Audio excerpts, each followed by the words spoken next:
Hey, what's up, Life with Lance and Ali fam? I'm Lance, and I'm here today by myself. And I'm so excited that you guys have tuned in for this video.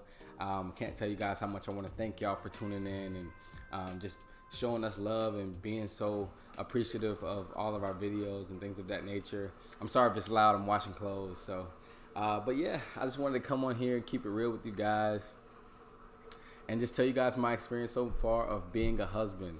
Ali and I got married on March 8th, and it has been the most amazing, almost 2 full months now since being married. And I just can't tell y'all how much fun that we're having, how much we're enjoying being a married couple, how much we're enjoying glorifying God together, and just all the things. I am so sorry again. I try to stop the washing machine, but I think it's draining the water out now. But yeah, I'm a husband, and sometimes I can be like kind of just like in awe that I'm still a husband. You know, like that I am a husband. Sorry about that. Like I never thought that I'd be married this young. I'm 24 years old. And man, God has done so many crazy things in my life. He has done things that I didn't even know was possible. But He's so faithful. He's so good. And I am so thankful for just His faithfulness in my life, man. But yeah, man, Ali and I got married, y'all. We tied the knot. And yeah, I just wanted to tell y'all 3 things that I've learned so far being a husband at 24 years old. And the first thing is that God is faithful. I want to let y'all know that God is faithful. When I graduated college in 2021, for some reason, I had a desire to be married, and I didn't even know why, you know, being so young. And most of the people around me would tell me, yo, that's crazy. Like, what are you doing around that time? But the closer I got towards Him, the closer I started to see why that God, you know, put that desire in my heart. And then I started to really want that for myself, is because there wasn't a lot of godly men in the world, and I wanted to be an example of a good, godly man who knew how to love not just his wife, but the world correctly, and knew how to raise young men. And 3 years later, look, you know, I'm married.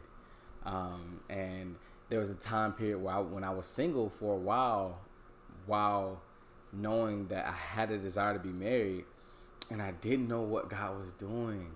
And I was getting frustrated with God. I'm like, God, why would you put this desire in my heart if, you know, you ain't got nobody for me? Like, why am I desiring this? This is my dog Tate, man. We cat sitting him. It's my nephew. I call him Black Panther, but everybody else call him Tate. Yeah, that's my dog. No, you can't get my lap right now because your claws be hurting. Okay? I'm sorry. Buddy. But yeah, it has been a blessing so far, and I just knowing that God is faithful. We went through a lot in our relationship, just as a dating couple, and even as an engaged couple. We had a lot of hardships that we went through together.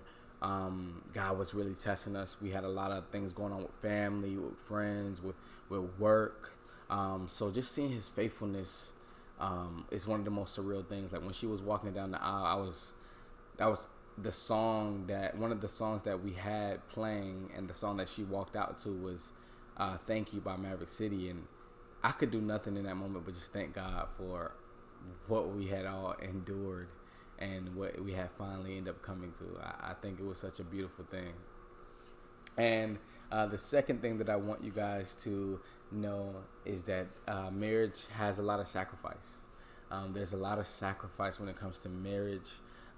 And living with another person. You know, now that you're living and you're doing life with someone, you're 2 different people. And I realize what people say now, that they're saying that marriage is a sanctifying process. This is the closest that I felt like I've had to get towards God, because there's times when I want one thing and she wants another thing, and I have to learn how to sacrifice, especially being a man and wanting to lead with sacrifice and wanting to be an example. There's a lot of times where I have to die to my flesh and die to what I want to do, and vice versa. She does the same. And I think in that's when we can be an example to the world of what Christ is like to the church. So yeah, there's just a lot of sacrifice, but it's not like a bad thing. Like a lot of people kind of sit here and say, man, like, you got to sacrifice for your wife. Like, yes, it could be hard, but I think there are certain hards that are good, and this is a good hard. You know, like when I get to sacrifice something to see her happy or see her spiritually doing well or seeing her succeed, it's a blessing. Or even just sacrificing just so that way our home has peace, you know. And even sometimes, you know, if I want to do something and I realize, no, I got a wife that I got to put first, she does the same to me. So really, I'm not losing anything because you got two people that are putting each other first. And I think that's the biggest thing that I think people don't understand in marriage is people think marriage is restriction. People think marriage is lockdown, that you lose your fun, that you lose your life. No, but when you have two people truly who serve the Lord and serve each other like Christ served the church, I think that you don't miss out on anything, even though you're giving up. Because what you give up, the other person, if they give up the same, you're not missing out on anything. And I think that if I had to tell anyone what marriage is truly like, and even though I've only been doing it for 2 months, is that it's a blessing, man. It's a true blessing to be married and do life with your best friend. And that's my third point, is doing life with your best friend is one of the most amazing things ever.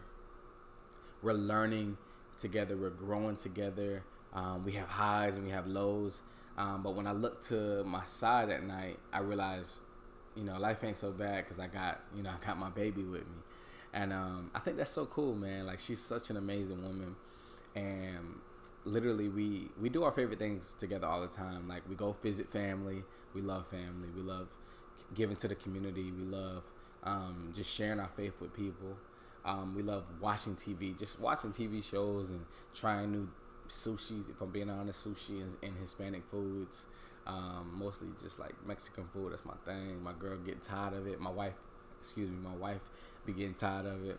But yeah, man, just like really just being able to do everything with your best friend, that's a blessing that I didn't realize how cool it would be. So yeah, man, just those are the three things that I realized that I've been learning since being married.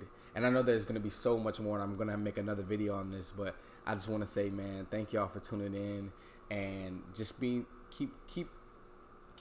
being updated with everything that we're going through. We want to share so much, and I know we haven't been consistent, but just keep encouraging us, guys. We've had a lot of changes.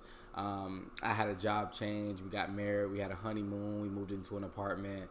We just had so much going on, and Ali had a job change as well. I want her to explain that to y'all. I don't want to spoil what's going on. And we just had a lot going on. So bear with us as we are trying to become full-time with content creation. And I want to step away from eventually, you know, what I do for work now and fully just devote myself to helping others grow. You know, that's what my goal is. I used to be a teacher, so I just can't wait to get back to that. And I do home insurance sales now, so it's cool, you know, but this is where my heart is. It's just like helping other believers and even non-believers just grow in life and end up, you know, getting a real relationship with Jesus Christ. But if nothing else, man, thank y'all for tuning in. We'll catch y'all next week on Life with Lance and Ali. Be sure to follow our Instagram and our TikTok at Life with Ali and Lance. We switched it. And yeah, I'll see y'all later. Y'all have a blessed one.